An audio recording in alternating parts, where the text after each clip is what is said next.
दोस्तों नमस्कार, मैं हूं दीपक और आप देख रहे हैं मुझे अनअकैडमी शिक्षा पर।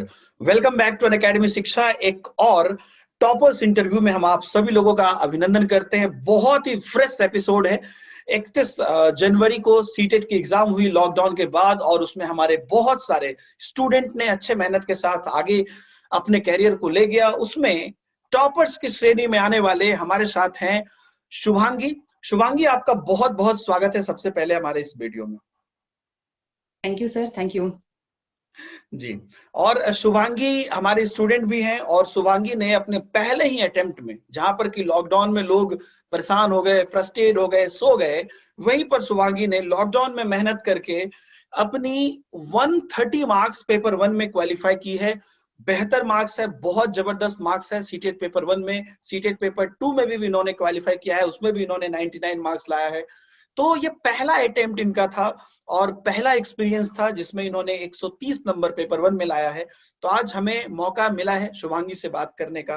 तो शुभांगी, सबसे पहले आपको हमारी तरफ से, अनअकैडमी की तरफ से और सारे ऑडियंस की तरफ से आपको many many congratulations for your great success. Thank you sir, thank you. Thanks lot sir. जी।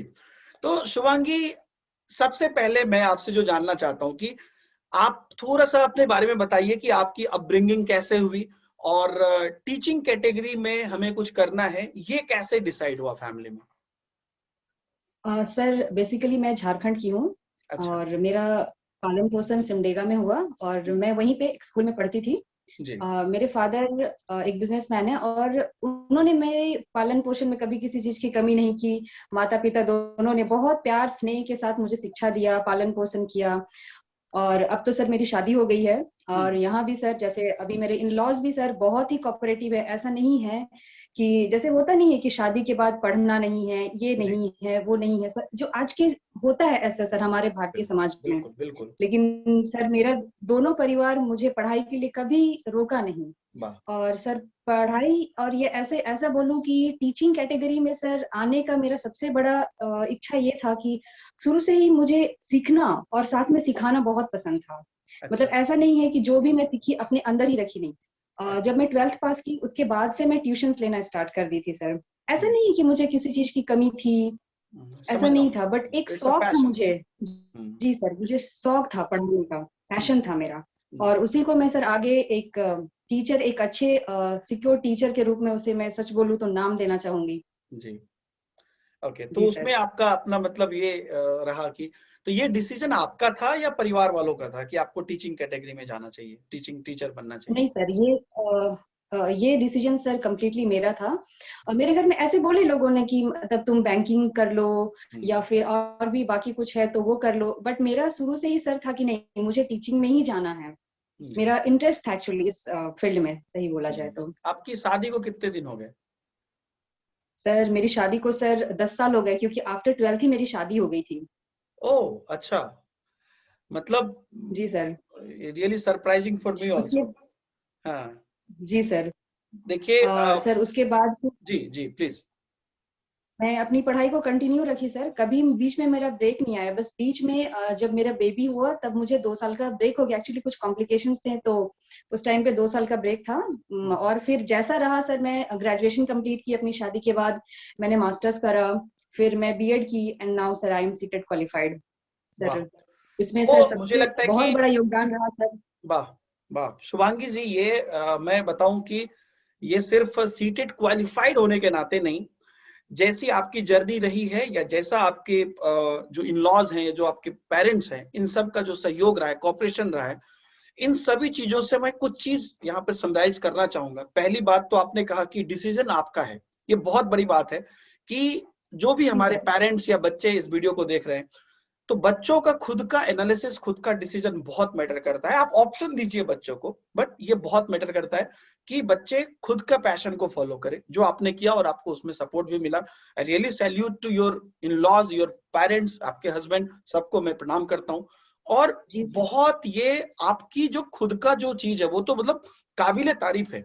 अभी बच्चे, अभी रिसेंट किसी ने 12th किया और जैसे तैसे अभी फ्रेश लोग बोलते हैं, कंप्लीटली पढ़ाई कर रहे हैं और कुछ नहीं करना है, कोई जिम्मेदारी नहीं है, उसमें भी लोगों को अनेक चैलेंजेस आते हैं। मुझे लगता है कि आपका 130 नंबर और जो हजारों और भी बच्चों का 130 नंबर आया है, अगर आया होगा, उसमें फर्क ये भी है कि सिर्फ आपने पढ़ाई नहीं की है, पिछले 10 साल से आपने अपने परिवार को चलाया है और उसके साथ साथ पढ़ाई की है, ये बड़ी बात है। और जितनी भी कुशल गृहिणियां हैं हमारे देश में, लेडीज हैं, जो भी अपने आप को समझ रही है कि सर हमारे से तो ये नहीं हो पाता, तो you are an example for that Shubhangi ji. Again many congratulations to you जी। Thank you sir, thank you. जी, तो 12th के बाद पहली बात तो आपको देख के नहीं लगता है कि आपके शादी के 10 साल हो गए, टोटल मुझे लगता है कि आपकी उम्र 10-12 साल होगी, मतलब आपको देख के।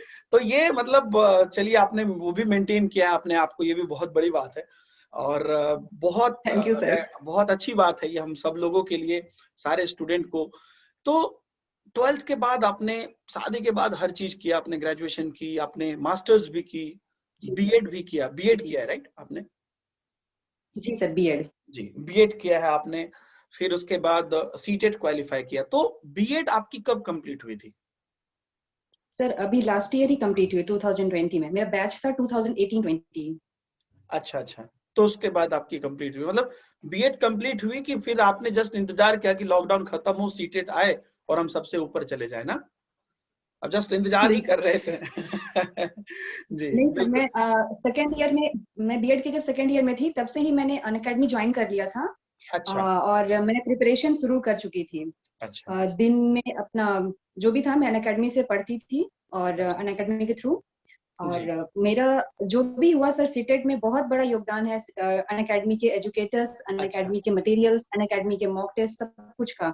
वाह, वही बहुत खुशी हुई मुझे जान के, क्योंकि शिक्षक के लिए बहुत बड़ी बात होती है जब बच्चे पढ़ाई से संतुष्ट हों और आगे करें, तो ये बहुत बड़ी बात होती है। इनफैक्ट मैं भी अनअकैडमी का एडुकेटर हूँ और आप मेरे भी जी स्टूडेंट हैं, सर। तो ये हम सब लोगों के लिए बहुत बड़ी जी बात सर। होती है।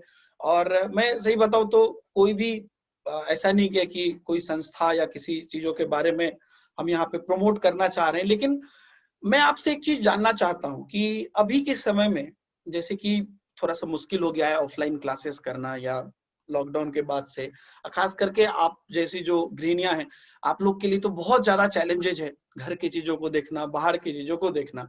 तो इस केसेस में थोड़ा सा आप मुझे बताइए कि ये जो ऑनलाइन अनअकैडमी का जो मतलब मैं तो अपने नजरिए से जानता ही हूँ, लेकिन आपके नजरिए से मैं देखना चाहता हूँ, बिकॉज आप क्लोजली, आप जैसा आपने बोला कि आप सेकेंड ईयर से ही स्टडी कर रहे हैं, तो आखिर इसमें ऐसा क्या है जो आपको 130 नंबर तक ले गया? निश्चित ही आपकी मेहनत है, इसमें कोई दो मत नहीं है, लेकिन आपको जो कॉपरेशन मिला, सपोर्ट मिला, आखिर ऐसा क्या है? इससे दो चीज होगी, बच्चे को जानकारी होगी, और ऐसे बच्चे जो पढ़ाई कर भी रहे हैं, हम आपके जो साथी हैं जो क्लास में आते थे, उनको भी ये क्लैरिटी मिलेगी कि यार हमको इस नजरिए से इसको ऐसे देखना चाहिए, जिससे कि हम भी शुभांगी की तरह जो है गेन कर सकें चीजों को। आपको जी क्या सर। लगा इसमें, डिफरेंट क्या लगा?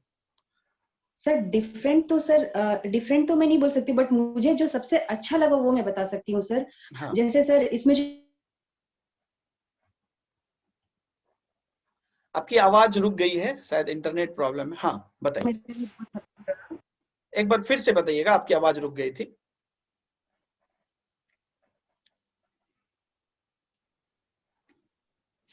शुभांगी जी हमारे से डिस्कनेक्ट हो गई हैं, कनेक्ट हो गया जी, बताइए प्लीज, क्या प्रॉब्लम, मतलब जी क्या सर। आपको लगा इसमें? सर सबसे अच्छा तो मुझे जो वीकेंड्स पे जो 2 दिनों का जो मॉक टेस्ट होता था, वो मेरे लिए बहुत हेल्पफुल रहा सर। अच्छा और जो एजुकेटर्स भी हैं सर, जो अनअकैडमी में, वो बहुत ही ज्यादा वेल क्वालिफाइड एंड इतने डाउन टू अर्थ है। मतलब ऐसा नहीं है कि सर आप एक ही डाउट्स को 2 बार पूछो तो वो इरिटेट नहीं होते, वो और भी अच्छे क्लैरिटी के साथ उसे एक्सप्लेन करते हैं। ये सबसे बड़ी बात है सर। और मॉक टेस्ट सर, जैसे जैसे मेरे जैसे गृहिणी या ये बोल सकते हैं सर कि वैसे लोगों के लिए प्रॉब्लम हो जाता है 2.5 घंटे एट ए टाइम बैठना।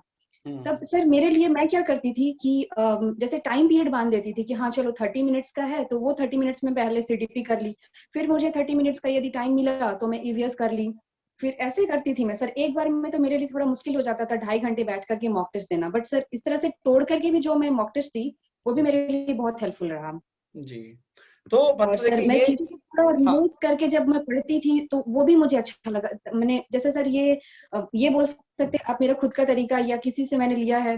तो जैसे चीजों को रिलेट करके पढ़ना सर, जैसे मान लीजिए सपोज किसी के डेट ऑफ बर्थ को याद करना है या किसी एक पर्टिकुलर डेट को याद करना है, तो सर जैसे मान लीजिए सपोज 22 अप्रैल, तो 22 अप्रैल अर्थ डे, तो सर जैसे नहीं होता है सर अपने घर में ही कोई एक फंक्शन इवेंट हुआ हो, होता कोई है या बर्थडे हो, अपने किसी कुछ का हो, हाँ बर्थडे हो गया, हाँ। तो उससे थोड़ा रिलेट करके याद करने में या किसी चीज को किसी चीज के साथ जब रिलेट करके हम पढ़ते हैं तो वो बहुत समय तक हमारे माइंड में रहता है सर, और वो एक बर्डन नहीं रहता है फिर। जी जी, नहीं ये बहुत बढ़िया बात बोली। आप बोला आपने कि देखिए लोगों को ये सीटेट का ये एक पोर्शन है जो सबसे ज्यादा मुश्किल लगता है कि कोई डेट याद करना, ये कब हुआ था, कैसे हुआ था, या कोई चीज को। तो मुझे लगता है बहुत प्रैक्टिकली आपने जो बात बताया ये बहुत इजी कर सकता है लोगों को, क्योंकि अगर अभी आप किसी से भी पूछेंगे तो वो उनको पता रहेगा पहला दिन कब मिले थे। लड़कियों को तो और ज्यादा याद रहता, फर्स्ट टाइम कब मिले थे, है ना, फर्स्ट टाइम फोन पे कब बात हुई थी, कब ये बात बोले थे, कब ऐसे किए थे, कब वहां रहे थे, हर चीज याद रहता है। तो वहां से अगर आप इन चीजों को रिलेट करिए, चाहे बर्थडे है, चाहे किसी से मिलना है या कोई काम है, अगर वहां से आप रिलेट करते हैं तो आपकी निजी जिंदगी का पार्ट वो हो जाएगा है। आई थिंक 23 अप्रैल कुछ इंपॉर्टेंट है आपके लिए। जी सर। तो इसलिए आपने 23 अप्रैल का एग्जाम्पल लिया। जी जी, तो बहुत बढ़िया बात है। देखिए ऐसे ही करके चीजों को अगर हम रिलेट करते हैं तो ये बहुत इंपॉर्टेंट बात आपने बताई, और मुझे लगता है कि सारे स्टूडेंट को फॉलो करनी चाहिए। और इससे पहले जो आपने बोला कि यहाँ पर ऑनलाइन में आपके पास चूंकि वो सुविधा थी कि आप ब्रेक करके कर सकते हैं, जैसे कि आपके पास एक साथ टाइम नहीं है तो आप ब्रेक करके चीजों को अलग अलग टाइप से कर सकते हैं डिवाइड। चलिए थोड़ा सा हम सब्जेक्ट वाइज आते हैं, क्योंकि मैं चाहता हूं कि जो भी बच्चे मेरे इस वीडियो को देख रहे हैं, हर बच्चे शुभांगी की तरह 130 या उससे ज्यादा मार्क्स लाना चाहते हैं। तो कैसे बच्चे इतने मार्क्स तक पहुंचे, इसमें आपने क्या स्ट्रैटेजी अपनाया, सब्जेक्ट वाइज अगर आप बताना चाहें, या जो भी आपको लगता है कि किस सब्जेक्ट की आपने कैसे मेहनत की, तो हर सब्जेक्ट की सीटेट पेपर 1 में आप बताना चाहें तो जरूर बताएं कि हर सब्जेक्ट की आपने कैसे मेहनत की, और उसके साथ साथ आपका डेली रूटीन कैसा रहा। जी सर, सबसे पहले तो सर मैं सिलेबस देखी कि हाँ सीटेट का सिलेबस क्या है, ओके। सबसे पहला चीज। फिर सिलेबस के अनुसार मैं, जैसे फर्स्ट पेपर में हमारा 5 पेपर रहता है, 5 सब्जेक्ट्स रहते हैं। फर्स्ट पेपर 1 में, सीटेट के पेपर 1 में 5 सब्जेक्ट्स रहते हैं। पहला है सीडीपी। तो सीडीपी तो सर बेसिकली जो भी मेरे अंदर जो भी ज्ञान है सीडीपी का, या जो भी मैं सीखी हूँ सच बोलूँ तो, या जो भी मैं जानती हूँ, उसमें से सबसे बड़ा एक श्रेय आपका जाता है सर, क्योंकि मैं आपकी एक रेगुलर स्टूडेंट रही हूँ सीडीपी के लिए। मैं तो सर ऐसे ऑनलाइन बहुत ही कम क्लासेस ले पाती थी सर अनअकैडमी पे, मैं जनरली रिकॉर्डेड क्लासेस ही देखती थी। और सर ये सबसे अच्छी बात है अनअकैडमी का कि आपको ऐसा नहीं है कि हमेशा ऑनलाइन ही क्लासेस लेना है। आप अपने अनुसार, मतलब जैसे नहीं होता है सर कि एक टीचर नहीं है, मतलब जैसे एक सीडीपी है तो सीडीपी के वहाँ बहुत सारे फैकल्टी हैं या बहुत सारे एजुकेटर्स हैं जो आपको वहाँ पढ़ा रहे हैं। तो आपके साथ जिसका मैच करे ट्यून, या आपको जिनसे अच्छा लगे, आपको जिनका ट्यूनिंग मैच हो जाए आपके ट्यून से, आप उनसे यदि पढ़ते हैं तो बहुत अच्छी बात है सर। जैसे मैं तो सीडीपी जो भी जानती हूँ आज सर, वो उसमें सर सबसे बड़ा श्रेय आपका है। उसके बाद सर सेकंड सब्जेक्ट हमारा आता है मैथ्स, ईवीएस। तो सर मैथ्स तो सर मैं जो ट्यूशंस जो सर पढ़ाई ना 7-8 सर जी, उससे सर मुझे मैथ्स के कंटेंट का सर हो गया था एक्चुअली। अच्छा आपने मैं 7-8 सिर्फ साल ट्यूशन पैडागोजी, पढ़ाई है? जी सर मैं ट्यूशंस भी पढ़ाती हूँ सर, क्योंकि अभी भी सर पढ़ाते हैं? सर अभी लॉकडाउन से पिछले 1 साल से नहीं ले रही हूँ। अच्छा, मतलब लेकिन आप कंटिन्यू हैं अभी तो, ड्यू टू सम रीजन नहीं है, लेकिन आप कंटिन्यू हैं, आगे भी आप लेंगे, राइट? जी तो सर। जिनके छोटे छोटे तो बच्चे हैं सर भेजिए उससे मैम के पास पढ़ने के लिए। जी जी सर। जी। तो सर उससे मुझे बहुत हेल्प हुआ, ऐसे लगा कि मैं किसी के से कुछ सीख भी रही हूँ और साथ में किसी को कुछ दे भी रही हूँ। मैथ्स में मुझे कंटेंट के लिए कभी अलग से परेशान होने का जरूरत नहीं है। जैसे मैं बहुत लोगों से सुनती हूँ कि अरे मैथ्स का फॉर्मूला याद नहीं रहता है, मैथ्स में हाँ। बहुत ये करना होता है। बट सर जो ट्यूशंस में कराई या खुद भी जो सीखी थी स्कूल पे अपने, उन्हीं चीजों से मेरा मैथ्स का सर हो गया। और पेडागोजी के लिए मैं अनअकैडमी में क्लासेस लेती थी। और सर देन सर ईवीएस में सर मैं कुछ बुक्स पढ़ी, और अनअकैडमी के जो मटेरियल्स मुझे मिले सर वो बहुत ही हेल्पफुल थे, बहुत ही कॉन्क्रीट, बहुत ही कॉन्साइज। और जितना मुझे लगा कि मुझे जितना सीटेट के लिए जरूरत है वो सफिशिएंट था वहां पर। तो मेरा ईवीएस हो गया। और सर 2 लैंग्वेज रहते हैं तो वो तो सर स्टूडेंट के ऊपर डिपेंड करता है कि वो क्या लैंग्वेज लेते हैं। तो सर जी मेरा इंग्लिश और हिंदी था। तो दोनों सर मैं कुछ बुक से पढ़ी और कुछ अनअकैडमी से। और सर जैसे उसमें जो पैसेजेस आते हैं वो सर यदि किसी की लैंग्वेज में अच्छी पकड़ है, हिंदी हो या इंग्लिश हो, तो सर उसमें लोग चाहें तो फुल मार्क्स भी गेन कर सकते हैं। जी, ऐसे ही पैसेज रहा वाला सर, पार्ट मेरा तो में यही 5 सब्जेक्ट बिल्कुल। रहा, तो मैं ऐसे ही तैयारी करी सर। तो पैसेज, जी बिल्कुल, पैसेज वाला पार्ट जो है लोग चाहे तो 100% मार्क्स उसके अंदर ला सकते हैं। तो यहाँ पर जी ना सर, लैंग्वेज यदि पर मेरा एक क्वेश्चन है आपसे कि जैसे कि जी लोग सर। लैंग्वेज वन तो अगर नॉर्मली अगर आप इंडियन स्टूडेंट की बात करते हैं, लैंग्वेज वन तो मोटा मोटी बच्चे हिंदी ले लेते हैं। लैंग्वेज टू में थोड़ा जी कंफ्लिक्ट सर। होता है कि संस्कृत लेके इंग्लिश लें। और अगर मैं अभी भी जी आपसे सर। पूछूंगा तो आप यही बात बोलेगा कि आपका जो अच्छा है वही लीजिए। लेकिन मेरा यहाँ पे एक क्रॉस क्वेश्चन है। ये बात सब लोग बोलते हैं कि लैंग्वेज टू में आपको जो ज्यादा अच्छा लगता है लीजिए, लेकिन मैं आपको, जो भी बच्चे वीडियो देख रहे हैं वो भी इस चीज को मानेंगे और आप भी मानेंगे, इस चीज को समझना बहुत मुश्किल है कि मेरा इंग्लिश अच्छा है कि संस्कृत अच्छा है।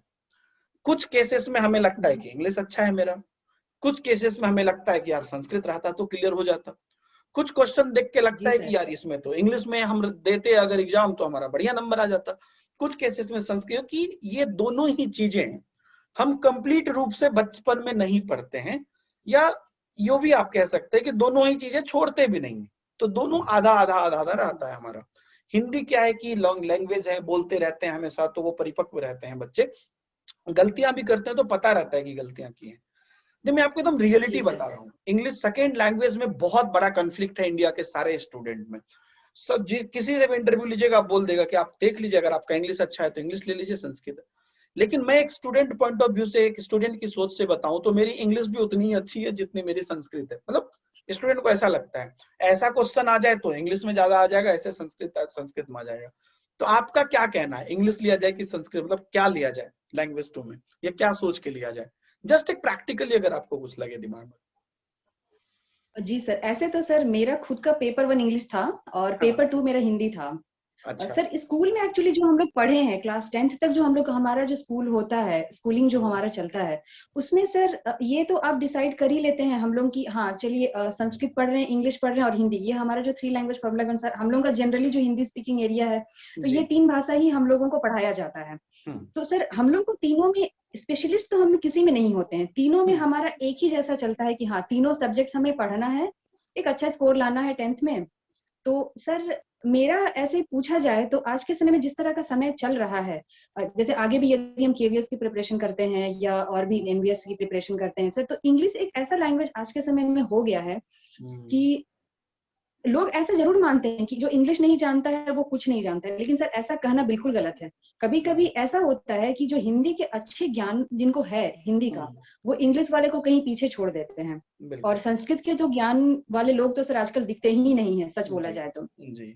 जो हमारा हमारे देश का समझिए वो भाषा है, फिर भी सर बिल्कुल। ऐसा हमारे देश का ये विडंबना हो चुका है कि बहुत मुश्किल है कि संस्कृत के लोग हमें अच्छे से पढ़ा सके और हम भी अच्छे से ज्ञान कर सकें, हम्म। ले सकें। तो सर बिल्कुल, ये देखिए। एकदम हाँ, क्लियर क्लियर शब्दों में तो बोलना बहुत मुश्किल है कि क्या सब्जेक्ट लिया जाए, मैं लेकिन सर आपकी ये बात को समझ गया। हम्म। आपने भी सही बोला कि इंटरेस्ट होना चाहिए, स्टूडेंट का जिस सब्जेक्ट में इंटरेस्ट है वो उसी चीज को ले तो ज्यादा अच्छा रहेगा। बिल्कुल बिल्कुल। देखिए, आपने बोला, बहुत सही बोला कि इंग्लिश की जरूरत आपको जो आगे भी है, इसमें कोई दो मत नहीं है। और कहीं ना कहीं इसका मतलब हम ये नहीं कहना चाह रहे हैं कि संस्कृत की मतलब जो है हमको नहीं पढ़ना चाहिए, या अगर जी किसी सर। की संस्कृत अच्छी है तो आप संस्कृत ले सकते हैं, आपका पैशन है तो लीजिए, बिल्कुल ले जरूर सकते लीजिए। हैं। जी और सर। आपका जो लैंग्वेज, क्योंकि संस्कृत में मैंने देखा है बच्चे को 25 26 27 28 29 नंबर तक लाते हुए। तो इंग्लिश में किसी बच्चों के साथ प्रॉब्लम क्या होती है शुभांगी जी, शब्दों को, मतलब वर्ड्स को मतलब उनको मीनिंग पता नहीं होता है कई बार, जिस वजह से वो क्वेश्चन नहीं समझ पाते हैं।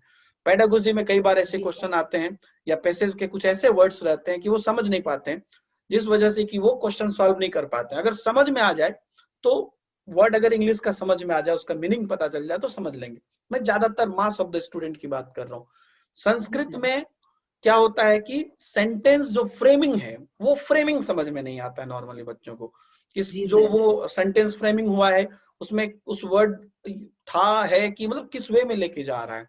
तो कई बार शब्द तो निकाल लेते हैं, लेकिन तो दोनों का अपना अपना ये है। तो बच्चे बिल्कुल ये अपनी ही समझ से करें, और दोनों ही डिसीजन, एक बार कई बार आप देखिएगा संस्कृत ले लिए, बाद में बोल रहे हैं सर गलती हो गया इंग्लिश ले लेते, इंग्लिश ले लिए बाद में बोल रहे हैं गलती हो गया संस्कृत ले लेते। तो निश्चित ही अपने पैशन को फॉलो करना चाहिए। और मैं आपकी उस बात से एग्री करता हूँ कि ऑब्वियसली इंग्लिश और हिंदी और जो भी लिटरेचर है, ये just a language, it's not a knowledge. ये आपका एक लैंग्वेज है, it's just a representation of your thoughts. आपकी जो नॉलेज है वो आप किसी भी भाषा में किसी भी तरह से बता सकते हैं, लेकिन इस बात से भी हम इनकार नहीं कर सकते हैं कि समय की ये डिमांड है कि आने वाले समय में यू शुड नो इंग्लिश, आपको पता होना चाहिए। बिकॉज आपके कंट्री में भी बहुत जगह पे अब आपको तभी आपकी सैलरी बढ़ेगी, या आप एक परिपक्व या एक समझदार या एक, ऐसे विडंबना भी है लेकिन आप माने जाएंगे जब आपको पता है। ये बड़ी बात है। तो अपनी सोच समझ से बच्चे डिसीजन लें। तो यहाँ पर मैं आपको, जैसा कि आपने कहा कि हर सब्जेक्ट को आपने मोटा मोटी अनअकैडमी के रेफरेंस से आपने दिया, जैसे कि ईवीएस में आपने कहा जी कि सर। मटेरियल से इत्यादि से, तो जी सर। बच्चों को बुक्स कितना मैटर करती है इसमें? जो, क्योंकि अभी आपने तो अनअकैडमी से पढ़ाई की है, बच्चे पूछते हैं कि सर बेस्ट बुक क्या है, या बुक्स कितनी बुक्स पढ़नी चाहिए, कहाँ कहाँ से क्या करना चाहिए, तो इसमें बड़ा कंफ्यूजन रहता है। आपको क्या लगता है? जी सर। जी सर, कभी-कभी ऐसा होता है कि मार्केट में कुछ ऐसे बुक्स अवेलेबल हैं और इतने नामी है वो बुक्स, और लेकिन उसमें जब आंसर्स आप देखेंगे तो गलत रहते हैं, तो हम लोग कंफ्यूज हो जाते हैं सर। सच बोले तो स्टूडेंट्स बहुत कंफ्यूज रहते हैं। उन्होंने जो कॉन्सेप्ट पढ़ा है और जब वो उस कॉन्सेप्ट के आधार पे जब आंसर्स देते हैं तो गलत हो जाता है। उन्हें लगता है कि शायद वो गलत है या बुक में आंसर गलत है, वो बहुत समझ में नहीं आता है एक्चुअली। और सर बच्चे बहुत कंफ्यूज रहते हैं कि ये बुक लें या वो बुक लें। तो सर ऐसा है कि सर अनअकैडमी सर एक ऐसा प्लेटफॉर्म है जो मुझे ऐसा लगा कि मैं एक दो बुक्स ली थी सर शुरू में मार्केट से। मुझे लगा कि हाँ शायद ये बुक्स बहुत मार्केट में फेमस है, या मुझे कुछ लोगों ने रेफर करा कि हाँ ये बुक से पढ़ लो Shubhangi, you will get through. तो मैं कुछ बुक्स भी ली मार्केट से। बट जब मैं अनअकैडमी ज्वाइन की तो वो बुक जब मैं पढ़ना शुरू करती थी तो लगता था कि इसमें तो बहुत सारी ऐसी चीज लिखे हैं जो शायद कॉन्सेप्ट से बिल्कुल ही अलग ट्रैक पे जा रहे हैं। तो सर मैं एकदम फ्रैंकली बोलूं सर, एग्जाम से 2 महीने पहले मैं बुक्स को बंद कर दी थी। जो भी पढ़ती थी अनअकैडमी के नोट्स या जो मटेरियल्स मुझे मिले पीडीएफ के थ्रू या ऐसे, मैं उसी से पढ़ी सर। और थोड़ा बहुत मैंने और सबसे जरूरी सर मैंने प्रीवियस ईयर्स लगाए, जो वो मेरे लिए बहुत हेल्पफुल रहा। क्योंकि सर कंटेंट तो वही रहता है, प्रीवियस ईयर्स में भी क्वेश्चन सेम ही रहते हैं, बट वो सिर्फ पूछने का तरीका अलग होता है सिटेट का। बिल्कुल बिल्कुल। बाकी तो सर कंटेंट तो वही है, सिलेबस वही है। ये मेरा नेक्स्ट क्वेश्चन होने वाला था प्रीवियस ईयर पे, जिस पर आपने जवाब दे दिया। तो प्रीवियस ईयर आपके हिसाब से बच्चे को कम्प्लीटली बनाना चाहिए? जी सर, बिल्कुल बनाना चाहिए। मुझे तो सच बोलूं तो मुझे बहुत हेल्प मिला सर प्रीवियस ईयर से। बिल्कुल बिल्कुल। और जो आपका जो डेली रूटीन रहा पढ़ाई का, तो आपने चूंकि बीएड भी किया है, ऐसा नहीं क्या कि आप बहुत साल बैठ के तैयारी किए हैं, आपने रिसेंटली बीएड नहीं किया सर। को, तो मैं जोड़ ही सकता हूँ जब आपकी 10 साल शादी की हुई है, उसके बाद उसमें आपने ग्रेजुएशन भी कर लिया, मास्टर्स भी कर लिया, सबका रिजल्ट भी निकला, फिर बीएड भी कर लिया, तो टाइम तो ऐसा ही हाथ पे गिन के पार हो गया। और आपका ऐसा भी नहीं किया कि आपने बहुत अलग से टाइम दिया। तो नहीं सर। ये जो आपका शेड्यूल रहा, आपका डेली रूटीन कैसा चलता था, थोड़ा सा बताएं, क्योंकि बहुत सारी महिलाएं भी है, लेडीज हैं, है ना? तो कैसा आपका पूरा दिन का रूटीन रहता था, उसमें पढ़ाई कहाँ पर कैसे होता था, सुबह से लेके शाम तक, थोड़ा सा? सर पढ़ाई के लिए तो सर मैं कभी कॉम्प्रोमाइज नहीं की सर। मेरे घर में भी सर बहुत सपोर्ट था कि हाँ तुम्हें पढ़ना है तो तुम पढ़ो, तुम्हारा जो टाइम है पढ़ाई के लिए तुम पढ़ाई करो उस टाइम पे। यहाँ भी और मतलब मेरे मायके में भी, दोनों जगह पे मेरा पढ़ाई को लेकर के कभी वो नहीं रहा। लेकिन सर हाँ, ये आज के समय में बहुत जगह पे प्रॉब्लम होता है। कहीं कहीं मुझे भी प्रॉब्लम हुआ सर, बट मैं समय को अपने हिसाब से जिस जो मुझे लगा कि ज्यादा जरूरी है उस काम को पहले करती थी। और उसके वजह से सर सुबह उठना है तो सर सबको नाश्ता है, खाना है, तो वो मैं पहले अपना कर लेती थी। सुबह अपना 4:30-5 बजे जो उठने का शेड्यूल है मेरा, मैं अपना उठती हूँ। उसके बाद सर अपना नाश्ता जो बनाने साढ़े का चार नाश्ता पाँच में वास्ता दे दी आप अभी सबको। भी 4:30-5 में उठते हैं सुबह में? जी सर जी। शुभांगी जी, अक्षय कुमार के साढ़े बाद पाँच में दूसरा इंसान देख रहा हूँ जो 4:30-5 बजे उठता है। ग्रेट। जी। नहीं नहीं सर, ऐसा नहीं है। नहीं, जस्ट एक जोक है, लेकिन हाँ अच्छी बात है, बहुत बढ़िया बात है, एकदम समय से। और ये और सर आपके शरीर पे जो जो ताजगी जो दिख रही है मस्तिष्क में, वो भी मुझे लगता है कि एक अच्छे रूटीन का परिणाम है। जी। जी सर, थैंक यू सर। जी। बस वही है सर, फिर अपना नाश्ता वास्ता जो है सर सबको करा के फिर सुबह सर सबसे इम्पोर्टेंट सर आपका जो सुबह 8 बजे का क्लास रहता था सर, वो जी। मैं किसी भी हालत में शुरू में नहीं छोड़ना चाहती थी। मतलब हाँ। फिर कुछ बीच में मुझे प्रॉब्लम्स आए तो सर मेरे बीएड के पेपर्स थे, तो उस समय मैं ऑफलाइन क्लासेस लेती थी आपके क्लासेस का, अच्छा अच्छा। और भी जो भी क्लासेस थे उसके बाद से मैं ऑफलाइन लेने लगी थी, जो सारे रिकॉर्डेड देखती थी। और घर का काम और सर पढ़ाई, जैसे मेरा एक छोटा बेटा है 4.5 साल का, तो हम्म। उसको जैसे दोपहर में सुला देती थी, उसके बाद फिर 2-2.5 घंटे कंटिन्यूअसली मैं बैठकर अपना सेल्फ स्टडी करती थी। हम्म। और फिर अपना शाम में जो शेड्यूल है सर, नाश्ता घर का। खाना, वो तो जी। सर रेगुलर है, वो चलते ही रहता है। तो पर और डे फिर आपका रात में भी कितना सर जैसे टाइम आपको मिलता था पढ़ने का per day? Sir per day sir कभी कभी कभी तो सर ऐसा होता था कि मैं किसी किसी दिन बिल्कुल भी नहीं पढ़ पाती थी, और कभी कभी ऐसा होता था कि 4 घंटे 5 घंटे, फिर भी सर लमसम जैसे सप्ताह में 5 दिन जरूर रहता था ऐसा कि मैं 4 से 4.5 5 घंटे जरूर पढ़ती थी, सेल्फ स्टडी अपना जरूर करती थी। तो दिन में 2-3 घंटा, फिर रात में भी आप बता रहे थे? जी सर, थोड़ा बहुत रात में भी पढ़ती थी, 1 आध 1.5 घंटे 2 घंटे। अच्छा, तो मोटा मोटी 3 से 4 घंटे ऑन एन एवरेज रखते हैं कि स्टडी जी में सर। देते थे। उसमें अपनी जी सर। सेल्फ प्रैक्टिस भी है और ये भी है। जैसा कि आपने बताया, जस्ट मैं ऐसे जी ही सर। जानना चाहता हूँ, सीडीपी आपने बोला कि आपने मेरे से पढ़ा है, तो आप जी सर। क्लास इसलिए लाइव छोड़े कि आपको कभी डांट वाट लगी थी मेरे से, कुछ ऐसा? नहीं नहीं सर, कभी डांट नहीं लगी आपसे सर, आप तो सर अच्छा। इतना अच्छा पढ़ाते हैं, इतने स्नेह के साथ बच्चों को मतलब हैंडल करते हैं या केयर करते हैं। सर आप, आपके जैसा सर गुरु मिला जो हम लोग मतलब क्या बोले, धन्य है, मतलब हम लोग थैंकफुल हैं सर आपके लिए। अरे वाह! नहीं, तो मुझे फिर भी सर आई ऐसा एम तो वेरी नहीं कि थैंकफुल टू यू। मैं कभी डांट दिया तो आप क्लास छोड़ दिए, कब जो रिकॉर्डेड नहीं देखेंगे। नहीं सर, कभी मेरे साथ सर कभी ऐसा नहीं हुआ सर, कभी ऐसा नहीं हुआ। सर जी। सच बोलो तो कभी ऐसा लगता था कि आपके क्लासेस यदि सुबह वाले मिस हो गए तो लगता था कि अरे दिन की तो शुरुआत ही नहीं हुई सही अरे तरीके वाह! से। वाह वाह, ये बहुत सर बहुत बड़ी स्पेशली बात सर आपने आपके की जो है। कोर्स रहते थे सर, जी। सर आपके जो मॉर्निंग कोर्स रहते थे, that was very helpful for me sir. जी, जी, बिल्कुल। वो शुभांगी जी, मैं सही बताऊँ कि हम सब इंसान ही हैं, और आप भी ट्यूशन पढ़ाते हैं, आप भी परिवार चलाते हैं। तो हर हमको, आपको, हम सबों को एक सकारात्मकता की ज़रूरत होती है। वो सिर्फ़ मेरे स्टूडेंट के लिए ही नहीं है, वो मेरे लिए भी है।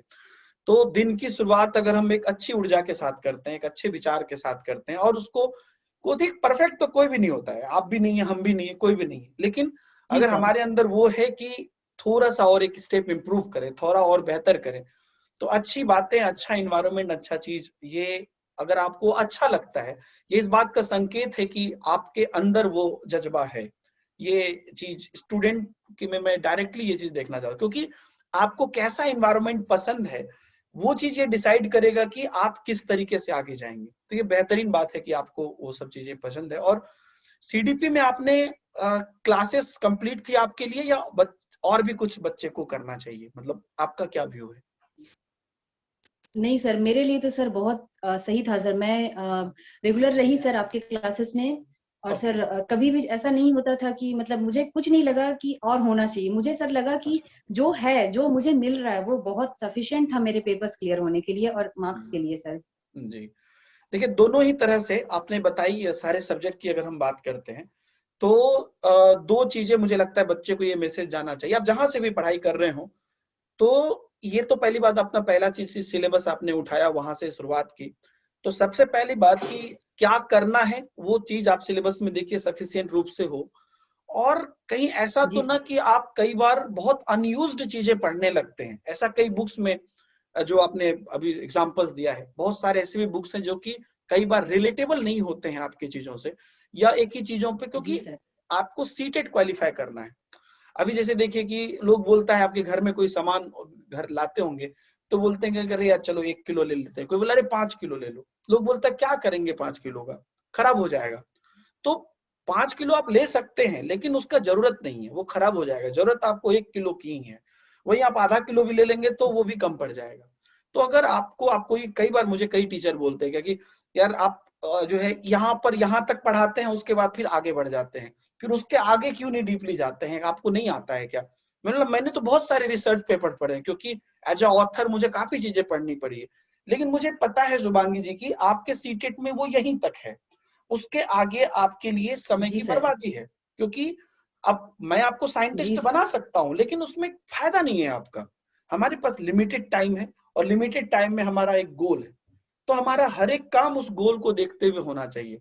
तो ये भी अच्छा है कि हमें क्या करना चाहिए, और ये भी बहुत जरूरी है कि हमें क्या नहीं करना चाहिए, उसका भी ध्यान रखना बहुत जरूरी है, जो आपने बताया। जी। इसके अलावा और कुछ आप बताना चाहेंगे शुभांगी जी, कुछ जो चीज छूट गया हो या आपके मन में हो कि यार ये अगर हम बताएं तो हमारे दोस्तों को मदद मिलेगी?